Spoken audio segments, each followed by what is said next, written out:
Welcome, everybody. This is Avoiding the Addiction Affliction, brought to you by Westwards Consulting and the Kenosha County Substance Use Disorder Coalition. I'm Mike McGowan. One of the phrases I've used forever is that growing up in a family where alcoholism is ever present is that everything is predictable, predictably chaotic. There isn't a script that turns that chaos into peace and serenity. And to me, it always seems like a miracle when somebody turns that life around. My guest today is one of those people. Melissa Huray is a former radio and television broadcaster, an addiction counselor, and author of a just fabulous memoir, Blackout to Blessing. Let me hold it up. There we go. For those of you watching on YouTube, that chronicles her path towards sobriety and salvation.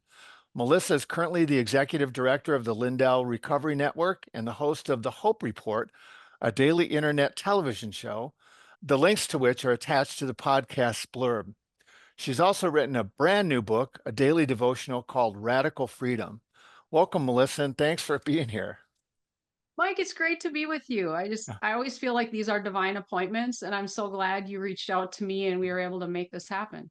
Yeah, it's great. Now, you know how this goes, being more expert at this than I, right? However, I want to go Fun. backwards for a minute. I want to start about your story and your book, Blackout to Blessing. I know it's been a long time. You've been in recovery for a long time, but I want you to talk a little bit about blackouts because for most people, they're really scary. And one and done is, I think, the experience for most people, but not you. No. Mike, I think blackouts were the defining feature of my drinking and what made it so horrific. And I didn't know what it was at first. And I was 15 years old the first time I drank. I went out with some kids who partied and we got a case of Pabst Blue Ribbon beer. And you read the story, went Yeah. in a Ford pickup truck and we drank that case of beer. And I remember forgetting. I mean, I recall that there were chunks of the night I didn't remember that first time I drank. But after that, my drinking just grew more compulsive and more reckless. And it was like I had no off switch. I would start drinking and I would just pound whatever was available, beer, wine coolers, whiskey, whatever anybody had.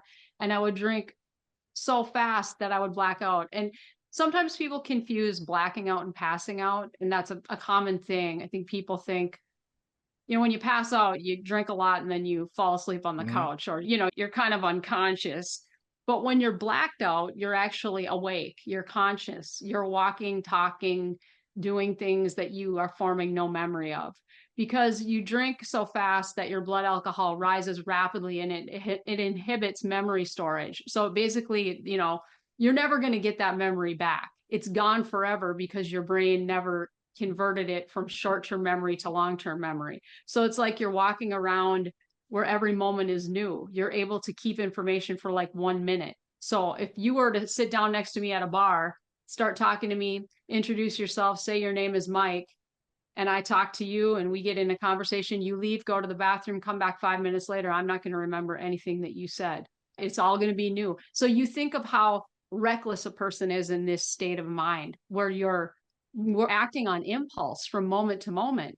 So typically what would happen is that I'd start drinking and I never planned to do this. I never planned to black out. Actually, I found it really scary, even as a teenager, coming to, say, waking up in my bed and scrambling to remember what was the last thing I was doing. And it would be like, oh, I remember being at that gravel pit party. And I remember talking to Jimmy at the tailgate of the truck. That's the last thing I remember. And it's like the curtain just closes.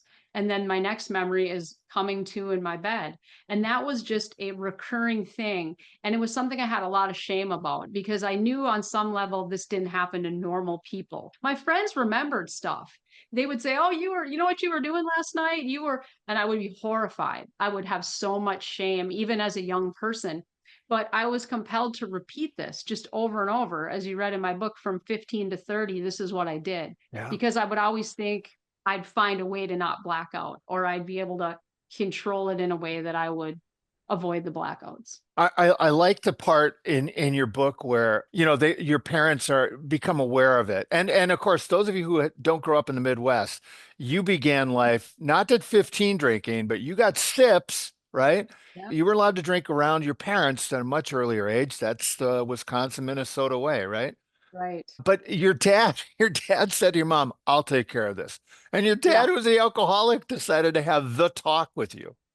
I know. It was kind of comical. I remember that really well. And when you look back, it's a little bit humorous when you read about it, but it was really a horrifying event. Yeah. I was in ninth or 10th grade. I think it was the summer after ninth grade, decided to start drinking after school. You know, what a great idea. Go home and raid the liquor cabinets. Remember it very well. And when you're an addict and you're impulsive and you're a teenager, you're doing what seems good in the moment. Like, hey, here's a bottle of amaretto that hasn't been touched for a few years. Let's have a few drinks. So my boyfriend, my first boyfriend, the guy I got into all of this with, he was just an innocent bystander. He would go along with whatever I thought was a good idea. So we started drinking, and very quickly I blacked out, came to in my bed. I had thrown up on myself.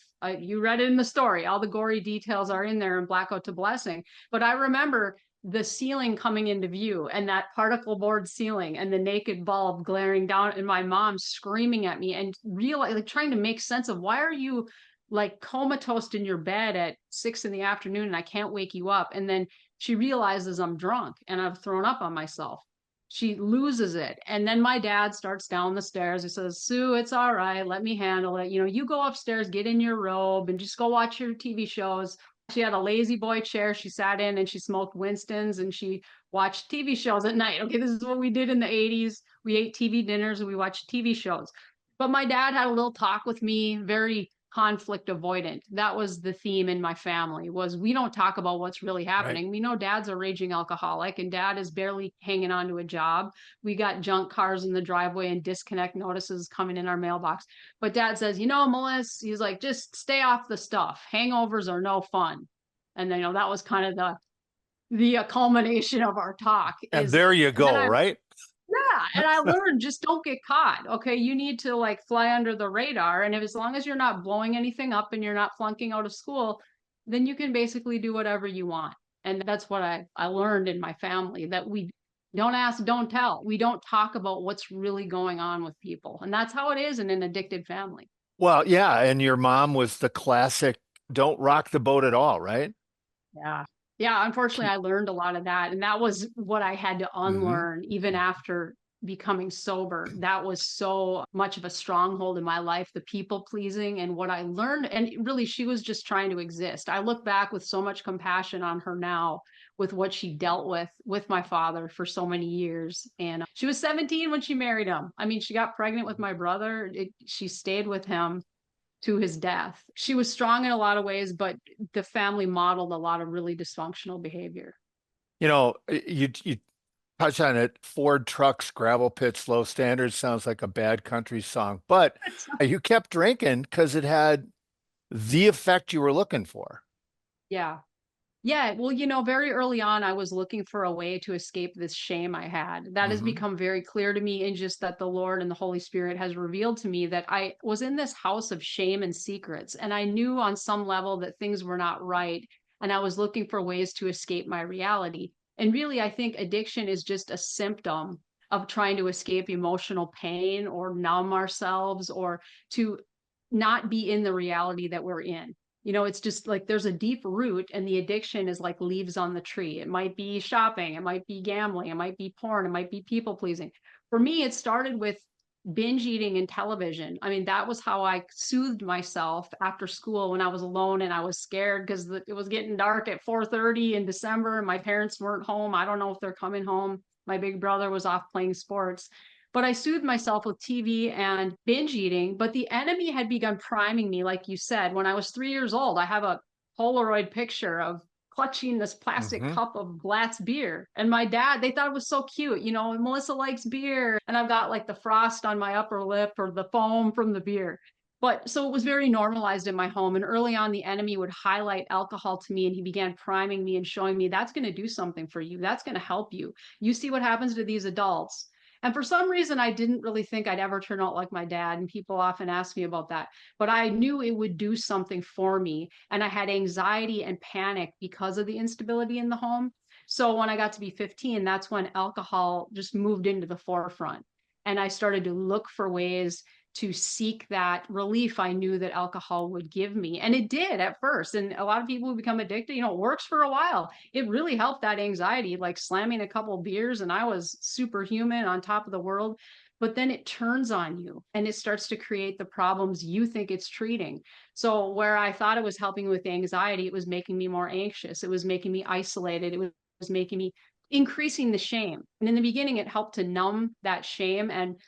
But then I started creating more shame. There was the shame in my Hmm. household, and then there was the shame I was creating with my own uh, alcohol binges. Well, and that's the danger, right, of beginning to use at a young age is you don't project forward. So when your Mm, dad shows up drunk at a softball game, mm. you never think, oh, that's going to be me in 10 years. No. No, I think about that and I have so much compassion and empathy for that little girl, for that child who wanted her dad to see her play softball. And I know my story. I mean, there are people with much worse trauma than I had and terrible, terrible things that happened to them. And over 21 years of sobriety, I've been able to put it more into perspective that yeah, things happened that were tough and difficult, but there were good things also. And my parents did provide for me in the way that they were able to. So I've been able to reframe a lot of that. That's been helpful. But that softball game is a painful memory. And Mhm. thinking back of, I was always so embarrassed of my dad because the way he would be in public. And not only was he an alcoholic, but he just was peculiar. Even when stone cold sober, he had this dry wit and he would say inappropriate things to people. He wasn't a cool dad. And I started looking around at the dads of my friends or the sitcom dads, like on Growing Pains and Family Ties and these shows in the 80s. And I thought, I want a dad like that. So TV and books and writing and journaling and all of that gave me an escape from that family and let me create this other reality. But when I got into drinking, all of that stopped and I stopped, really pursuing the creative aspects that were helping me. But that softball game is a painful memory. And my dad continued to do things like that throughout his drinking as it escalated. Mine was kind of going in tandem with his, but the focus was on him. The focus Hmm. was on his medical problems because he started to have liver failure and esophageal varices and seizures and all of these really serious problems related to alcohol. And of course, when you're using the way you were using, that is not conducive to really healthy relationships. And so from 15 to 30, there's a trail of fairly unhealthy relationships. I want to use a quote that you used in the book, if that's okay. You said, I had not taught Rick how to treat me or to demand the respect that I deserved. Mm. Rick. Wonder what he's doing now. He was a weatherman. He was actually, I think I changed the name of the city in the book, but we'll just say he was in Wisconsin. But yeah, it began at 15 and it really was this abandonment wound and this brokenness that I had. If you don't learn your identity in Christ, and I had met Jesus as a young child when I was 9. My parents brought us to the Presbyterian church. My uncle was a Presbyterian minister. He also had a serious drinking problem, would move around from small country church to small country church. My dad's brother, they were real close. But, I had that knowing that drinking was going to be my ruin. And I felt like I was getting highlights from the Holy Spirit about that. But I continued to pursue the bad boys. I really had no interest in anybody stable, anybody healthy, anybody seeking God. Even when I completed confirmation class, I wrote in the book about that. And I actually am friends with this person on Facebook. He's come to the Lord and he's a great guy. But I remember completing confirmation class. I got my certificate. Yeah, I memorized the Apostles' Creed.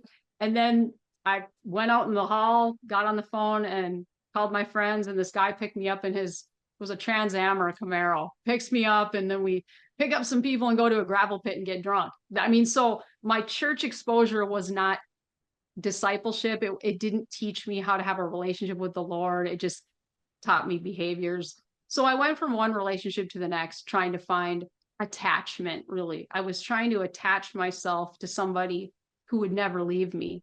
And we know the only one who's going to do that for you is Jesus. But I kept going to broken men with alcoholism or just who didn't want to commit. And I would try to take on my mom's caretaking and convince them to love me. And it was just a sad cycle that went with my alcoholism, was this desire to get a man to submit to me. And that if only I could do that. In my mind, I had this vision of the Family Ties family or the Growing Pains family. I'm going to create this perfect family. It's going to be nothing like my family. I think I even wrote about Family Feud in the book, how I'd think about Hmm. the family I bring on is not going to be my family. It's going to be this other family that I made up in my head. So I had this dream world of having a marriage, having children, but my addiction would never allow that to happen. So again and again, I'd get into the wrong relationships. I got married when I was 21. That was outside God's will. Again, same story. Our foundation was built on drinking and infatuation. I got pregnant. We got married. We were divorced 3 years later. And so I was 24 with a toddler and divorced. Well, and before you found salvation, no offense, Melissa, but I think you're the only person I've ever met who called the Psychic Friends Network for advice. I know, and it was so sad that I even got them to discharge that bill because I think I called back and I argued I was in mental distress, and they weren't forthcoming with how much it actually cost. Yeah, I was on the line so long that the psychic hung up on me because it probably exceeded 30 minutes or whatever was the length of the call supposed to be. Yeah, Well, that was a real low point. you talk about Jesus sending you consistent lifelines throughout your life. In the opening chapter, not to, steal thunder, read the book. It's just great. In the opening chapter of Blackout to Blessing, you're sitting in the diviest of dive bars in the smallest of Wisconsin small river towns. And in Mhm. a dive bar, a guy starts talking to you about his dad and 12-step groups. Have Yeah. you looked back and said, "Oh my God, Jesus was sitting next to me and I didn't even recognize him"? Well, I really believe he absolutely works through people, and even the most broken people who aren't seeking him, he will use whatever we're interested in to get our attention. And it Hmm. was a foreshadowing. I mean, I put that in the beginning of the book because I wanted to illustrate the level of the blackouts. I mean, I was 25 at that point, Yeah. and I would do, as you read, extremely dangerous things, go out to bars by myself, meet up with random people, not know what happened. I could kind of piece together, I think this happened or may not have happened. But I think I wrote in there, and I have a phenomenal memory too, which is something, it can be a blessing and a curse. But I remember details, I remember such specifics, and that can really be tormenting when you're creating a lot of bad experiences for yourself. But I remember saying that I could have started a colony on Venus and I wouldn't have known, Mm. because I remembered him buying me a shot of tequila. Maybe it was the sun was setting, and then the next thing I was coming to on the floor of my apartment wondering what had happened. But I put that in there too because it's the first entrance of my husband, Mike, who Hmm. we've been married for 20 years now. But Mike was an acquaintance of my roommate, and God put him in my path one time when I was 25. But Mike was a stable guy. Mike was a handy guy. He was not the type of guy I would go for deep in my addiction, but it was a foreshadowing. So I included that, but there was no way God was going to bring me that stable man and that family I wanted unless I would give up the alcohol. And I believe he gives us a measure of free will. He allows us to come to the end of ourselves. And he was saying to me, Melissa, are you done yet? And again and again, I kept going into these dangerous situations. And then at 26, I had the two drunk driving crashes that you read about, and that did stop my drinking for 18 months. But sometimes I'm amazed that he spared my life through all that. And I just want to, I tell the story because it couldn't be anything other than God that would have Hmm. brought me out of that highway to hell I was on. Yeah. Well, fast forward then, August 22nd, 2003, the last blackout. Talk no cravings after that. So talk about that Yeah. transformation. It's pretty significant 180. Yeah, it's the story that I love to tell. But when you look back, the lead up to it was 4 years of going back and forth. It was 4 years of wrestling with, I know I need to stop, but I don't want to. One foot in the world and one foot in, yeah, maybe I'll do a little of this Bible thing, church thing. Because after the drunk driving arrests, I was scared straight for 18 months. And I went to AA. I did all the things dutifully as a good Minnesota girl would, because I could really turn it on when necessary and really turn it on for people in like confirmation class or at the times when I needed to. show them how dutiful I am. I actually quit the bartending job. I got a job at a TV station as a production assistant, eventually worked my way up to reporter and weekend anchor. Amazing how your life turns around when you stop the chaos of addiction. Yep. I had started this new life. Everything was going well. I was taking my daughter to church. But then the enemy started to tell me, you're not really like those people you see in AA, those like messed up people. I mean, you're smarter than that. You can outwit this. You've never really tried to control it. So I went back into it for 2 more years. And that's when my father died. And I want to just stop there just for a moment before we get to the August 22nd, 2003, because my father died on December 12th, 2002. He Mm. was 54. He was only 2 years older than I am now. And people have been throwing him lifelines through his whole life, saying, Dan, you're going to die if you don't quit. Your liver is giving out. You have the lowest hemoglobin level we've ever seen, and we can't believe you made it. You're not going to get another chance. He would go into the hospital, get blood transfusions, sometimes go to treatment, come back out and start drinking again. The longest I had ever seen him sober was 1 week. Mm. After he died on December 12th, I looked at him and in his hospital bed and I said to myself, you can't ever drink again. There's no way you're drinking again. But it was kind of like a vow I made to myself, by my own will. And then a week later, I was drunk and I started to get really scared. I started to think, you can't stop this. You thought you could when you wanted it bad enough, or when things got serious enough, you'd stop. But I had 6 more relapses after that. But something supernatural changed when he died. I think I received some measure of deliverance in his death, that where the Lord stepped up his pursuits of me. And this brought us, I had 6 disastrous relapses, all punctuated at the end of the book, that could have killed me. The one at the week of San Diego where people tried for 20 minutes to wake me up out of drunken stupor. And then they said, well, is she dead? Mhm. And I drank until August 22nd. I had had 49 days of sobriety and I was white knuckling it. That's what never worked for me because my self will would run out. So I decided to go to the Minnesota State Fair. I'll tell the story quickly. Friend of mine, old guy acquaintance, some affable guy who had just come along, came with me. We drove down to the fair from Duluth, where I used to live. And on the way down, I just started to think maybe I could drink one more time, just one more time. I can do it here at the fair. Nobody will know I'm with him. He's just a innocent, he's not going to tell me I can't. So I started drinking at the fair and I was, as I said in the book, pounding beers like they were cups of water at a marathon checkpoint. I mean, that's what it was like, just slamming beers like, I had no off switch. I came to 12 hours. I was in a 12-hour blackout. I came to in a strange motel room. I remember this morning, it was muddy and vague, but it was also vivid, where I was just clamoring to make sense of what had happened.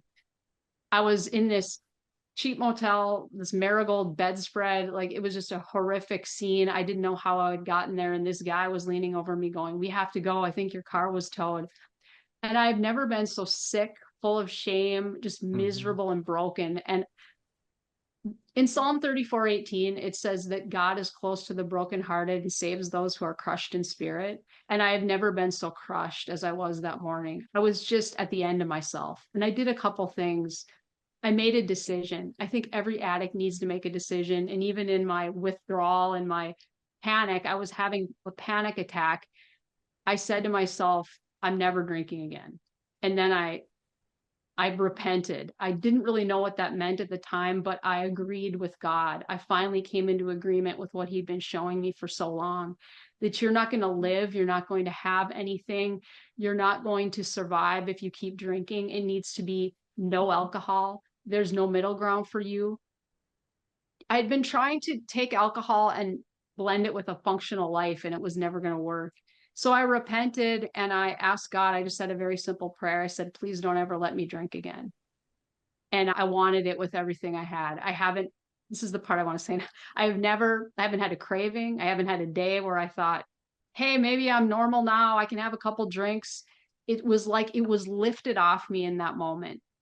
That part was miraculous. No more craving, no more mental preoccupation or obsession. I still had a lot to learn about my other character defects. That's pretty much what this is. But the mental and physical part was gone. It was like I had no desire to drink, and I haven't for over 21 years. Well, that's a moment, a walking, talking third step of Alcoholics Anonymous, right? Turn your Yeah. will and life over to God. Maybe that's what you say in the book that your favorite Bible verse is John 16:33, right? I don't know, like it's hard to pick a favorite, but John 16:33, when he says, "Take heart, I have Hmm. overcome the world." Hmm. Yeah. I do believe surrender is such a huge thing because, Yeah. like I said about the free will, and God has revealed more to me about this because that moment I didn't know what all I was doing. I just knew I was broken and miserable and that I could never take a drink again. And I knew nothing I had tried to do had worked because I could stop, but I couldn't stay stopped. I would always pick it up again. So I think, programs can help us and all that stuff can be helpful.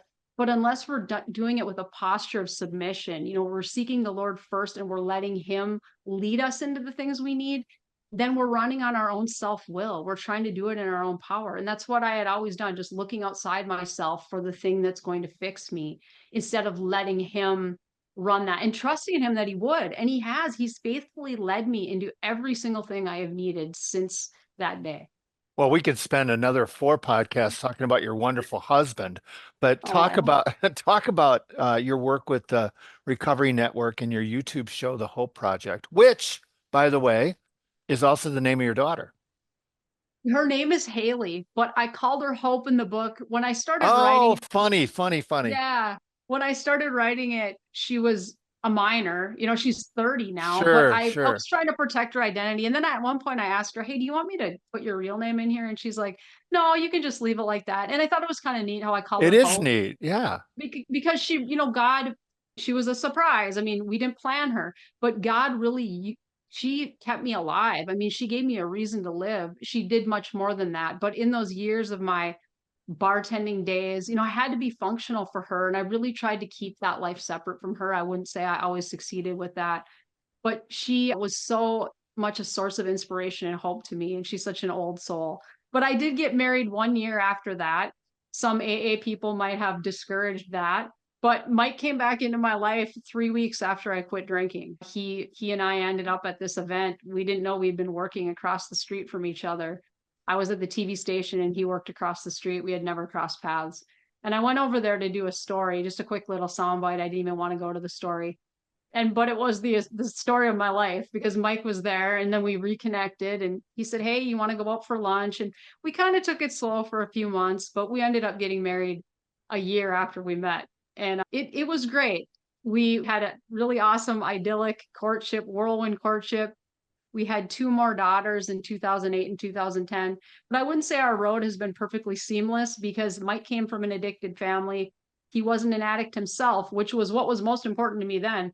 But we know what happens in addicted families. And even though you're not the addict, he picked up a lot of those traits of perfectionism, workaholism. So, all these things the Lord has used to refine us in our marriage. Because early on, I made him an idol and I put him before God, and I had to be stripped of that. So we went through a dark time. It was 13 years ago, but we came through. We've been married for 20 years. This past September, and he's a huge blessing. He is absolutely the man that God chose for me. I tried to circumvent it and go some other roads first, but he's an amazing father, amazing man, and we've grown a lot together in the Lord. We had to make Christ the foundation of our marriage, though, which we didn't do at first. And I don't know how people stay married without that. It is amazing how two people who come from really dysfunctional families think that they can magically become the Make a Keatons go of it. from Family Ties, right? Oh, I know. You're so right. And I thought everything was just going to be phenomenal because I had quit drinking. I had the obsession lifted. I went into counseling. I worked at the TV station for I think 2 more years and then it closed. And people were moving all over the country doing market jumps. But I went back to school and became an addiction counselor. I did that for 12 years and worked in intensive outpatient treatment. I saw about 55 people a week at the height of it. And toward the end, I was getting some burnout, some compassion fatigue. And that's when I met Mike Lindell, and he wanted to launch this website to help people with addiction. So he brought me on in 2018. We have the LindellRecoveryNetwork.org. It's a directory of churches, Christian treatment centers, free resources for addicts. It's just all free. Mike is a former crack addict. So we had a lot in common, and we don't believe in the disease model. We believe Jesus is the healer and the answer. So everything on that site points people to Jesus. And then 4 years ago, we started the Hope Report. And when I met Mike, he would walk around saying, one of these days I'm going to have a show. It's only going to be good news. I'm going to call it the Hope Report. Well, I didn't know I'd have any part of that. But the Lord brought the broadcasting thing back around again.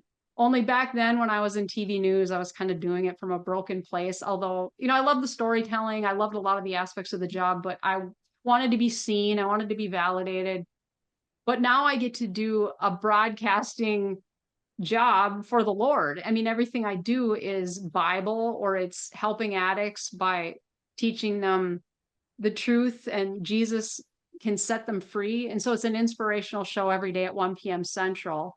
And it's on YouTube, Facebook, Frank Speech, and Mike Lindell's other outlets.